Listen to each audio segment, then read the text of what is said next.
आगम के अनुसार घोड़ा हाथी संगी पंचेंद्री होते और ये संगी पंचेंद्री सब कुछ समझते।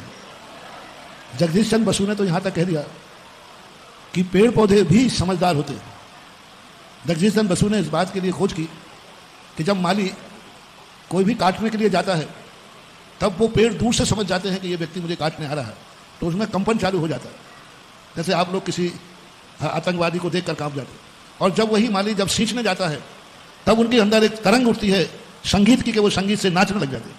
ये विज्ञान ने सिद्ध किया है। जैन दर्शन कहता है कि पशु पक्षियों में भी संगी पंचेंद्री बना है, ये सब कुछ समझते हैं। ये मुनिराज की मुद्रा देख करके सम्यक दर्शन प्राप्त करते हैं। भगवान की मूर्ति का दर्शन करके सम्यक दर्शन प्राप्त करते हैं। त्रियंशों को भी सम्यक दर्शन होता है और मुद्रा देख करके भाषा समझते नहीं, मुद्रा देख करके समझते हैं। त्रियंश हमेशा देखना कभी भी हो वो आपकी आंखों की तरफ देखता है और आंखों की तरफ देख करके वो निर्णय कर लेता है कि यह व्यक्ति क्या कहना चाह रहा है। तो ये बाकायदा वस्तुतः त्रियंश भी समझते हैं। इनके अंदर भी ऐसा परिणाम होता है आगम के अनुसार कि इनके परिणाम हो जाएं कि मेरे अवभाग्य है कि मैं रथ को खींच रहा हूं। और ऋषभदेव ने इन हाथियों को प्रयोग कर, मैं तो कहता हूं कि हाथी घोड़ों को जरूर धर्म कार्यों में बुलाना चाहिए, नहीं जरूरत है तो बुलाना चाहिए।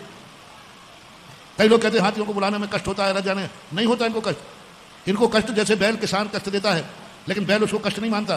खोलने के बाद बैल किसान के घर ही जाता है, भाग के नहीं जाता। इसका अर्थ वो जानता है किसान हमें ताड़ना भी देता है लेकिन प्यार से हमारी सुरक्षा भी करता है। हाथी भी यही जानता है। हाथी देखना महावत के कहने से भागता नहीं है, वो जानता है कि हमारे लिए प्यार भी मिलता है। और हाथियों का जब से उपयोग बंद हो जाएगा तो हाथी कट जाएंगे। देखो बैलों का उपयोग करना बंद हो गया तो बैल कटने चले गए। ये उन्हीं लोगों की करामात है जो कहते थे हम खेती करेंगे तो बैल को दुख होगा, आज दुख नहीं हो रहा है, वो काट लिए जाते हैं। ऋषभदेव हिंसक थे, उन्होंने बैलों को करना सिखाया। हाथी पर बैठना ऋषभदेव ने सिखाया, घोड़े पर बैठना ऋषभदेव ने सिखाया। इनको पालतू ऋषभदेव ने बनाया, इनकी सुरक्षा है इसलिए ये सम्यक दृष्टि हो सकते हैं। हाथियों के साथ तो ऐसा कई बार हुआ है। कई बार हाथियों के लिए इस प्रकार का एहसास मैंने देखा, क्योंकि सारे जानवरों में सबसे ज्यादा समझदार हाथी होता है। हाथी संलेखना लेता है। हाथी समाधि मरण करते हैं और समाधि मरण करके और ऐसे जगह जाकर के समाधि मरण करते हैं जहां वो निर्विकल्प होकर के रहते। कई बार ऐसी स्थितियां घटी। एक दो बार और ऐसे स्थानों पर हुआ जब उनके लिए संकेत किया गया तो वो भी भाषा समझ जाते हैं।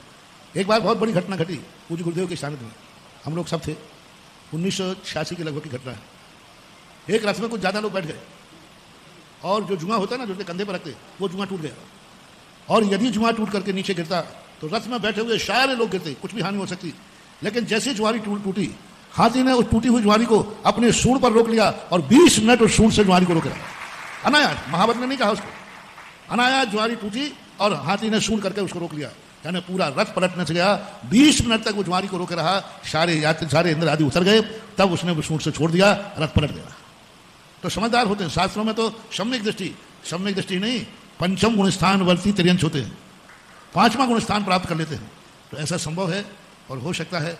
जादू टोना कुछ भी नहीं है, बस करुणा, भावना और प्रभावना का परिणाम ये भाव होता है। क्योंकि उस समय जो जलूस जा रहा था, अब वो जलूस जिस रास्ते से जाता वो रास्ता भी मुझे मालूम था।